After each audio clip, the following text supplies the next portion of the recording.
You know, in the days after the fall of Roe, we really thought about where we're going to go to get the most full story about what is going to come in America. And if you want a taste of post-Roe America, look at Alabama. It is considering prosecuting anyone who helps a person get an abortion in another state.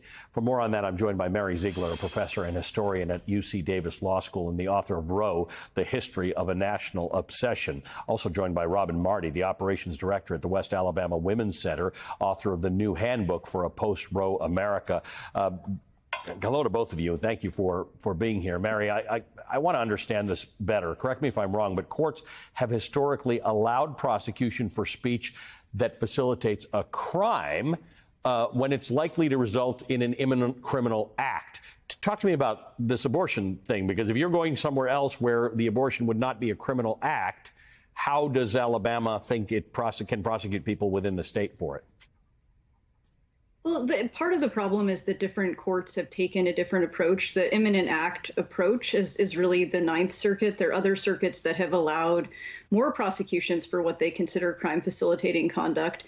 And then there's just the more fundamental question about who gets to decide whether it's a crime, right? Because if you're traveling to a state like California or Illinois or Massachusetts, an abortion is a protected right. It's not a crime. So we're dealing with an area where there's a lot of gray area, a lot of uncertainty, and a very conservative Supreme Court that's going to be resolving that uncertainty.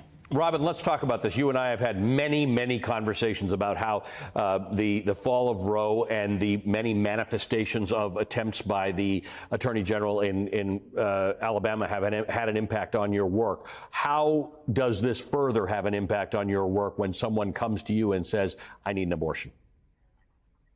It's an impossible situation for us right now. We never wanted to be a test case of anything. We just want to be able to give the best healthcare we can to people who no longer have any options. And so when I have a patient who is calling up the clinic and saying, I'm a mother of small children, I need an abortion, where can I go? And my staff says, I can't tell you that. Can you just come in here and we can at least see how pregnant you are? We get people who say, no, if you can't help me, I'm going to wrap my car around a tree. I'm going to pay someone to beat me. This is the type of calls that we're receiving right now, and it's breaking us. It's breaking our staff, and we don't have any recourse right now. Mary, there are conservative activists who are increasingly pushing the so-called trafficking laws to prevent women from traveling for an abortion. I mean, it's remarkable that that's the language we're using for women who are traveling for an abortion. A Texas town has attempted to make it illegal for people to travel on certain roads through their jurisdiction if their purpose is receiving an abortion. This is kind of Handmaid's Tale stuff, right? Like, where in America are you stopped on a road because of your intent to get to the other place, unless in commission of either a federal crime or a crime over state borders? Yeah, I mean, I think this is like the second life of Texas's SB 8. Some people may remember the bounty bill from last year. Yep. These activists in Texas are trying to use the same device, essentially to say, you know what, this may be unconstitutional, but no federal court is ever going to get a crack at it. And we're going to kind of outsource enforcement to controlling family members, husbands, angry neighbors, people who are nosy, to essentially turn on one another and bring these lawsuits. That's actually what they're envisaging. So this is another law that, you know, may well not be unconstitutional, but will be very impossible to bring challenges to, or at least potentially impossible to bring challenges to, just in the same way SB 8 turned out to be last year. Robin, and I want to be very careful, Robin, because of the work that you do. And so you cease to tell me anything you don't want to tell me. But back when you and I have talked, there have been various ways in which you've been able to try and extend help to people who are seeking an abortion, giving them a website, telling them what state they can go to get an abortion. You have to interpret what your attorney general is doing in this state. Is that potentially a crime? If somebody comes in and says, I need an abortion, you say, I can't provide an abortion under Alabama law, and they say, where can I get an abortion? And you say, Illinois. Is that a crime? We don't do that.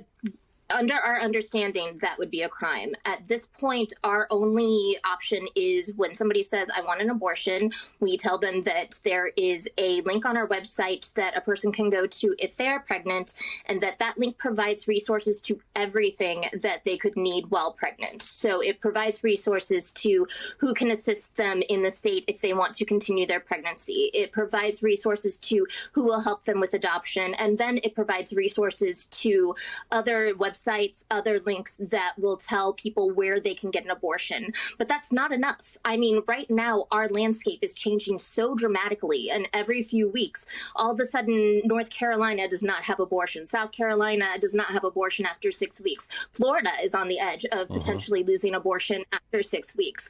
It's impossible for people like us to be able to navigate and be aware of what is the most accessible place for a person to get to. How is a person who is pregnant and does not want to be pregnant and is panicked and doesn't have the resources and doesn't have the internet access and doesn't have the knowledge, how are they supposed to know any of this on their own?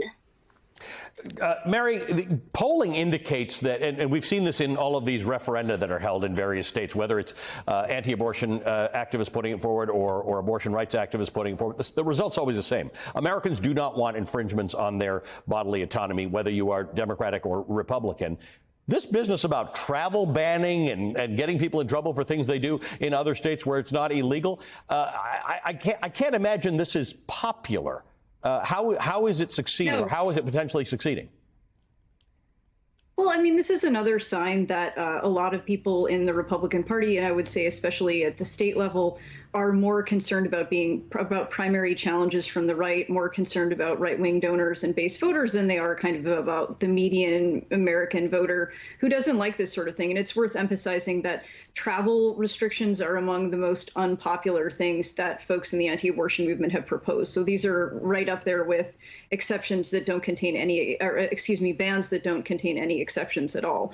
So this is something that reflects, you know, the interests of a party that isn't that concerned about what most voters believe, right, when it comes to abortion. And that should be concerning in and of itself. And Robin, it's hard for me to keep track of exactly what has happened, like who's out draconian whom in this country. But I remember at one point Idaho was floating something similar about, you know, crimes if people go to another state to have an abortion performed. And I had the governor of Washington State on who said, it's not how it works in this country. Idaho cannot decide about what Washington State decides crimes are. You just mentioned that you're surrounded by a whole lot of states with abortion restrictions, but is there something that states that will not have abortion restrictions can do to help your situation or the situation of people who come to you seeking an abortion? I mean, honestly, the thing that I need people to remember is that this is coming for blue states. The Federal Society put out some sort of blueprint for how they can get a national abortion ban that is a total abortion ban. Nobody is safe anywhere. And so by helping us fight these things here on the ground in our states, and it has to be in our states, it can't be in sanctuary states, it can't be in helping national organizations. You have to help us fight on the ground because you want that fight here before it comes for you. Thank you to both of you. I'm sorry we keep having to have you on as guests and have these conversations, but I suspect we will for a long time. Mary Ziegler is a law professor and an historian and a Guggenheim Fellow at UC Davis Law School, the author of Roe, The History of a National Obsession. Robin Marty is the operations director at the West Alabama Women's Center and the author of the new handbook for a post-Roe America. We're going to put both of those on. I'm going to tweet those out, by the way, just because I think these are two really important books for you to understand where we are in America right now.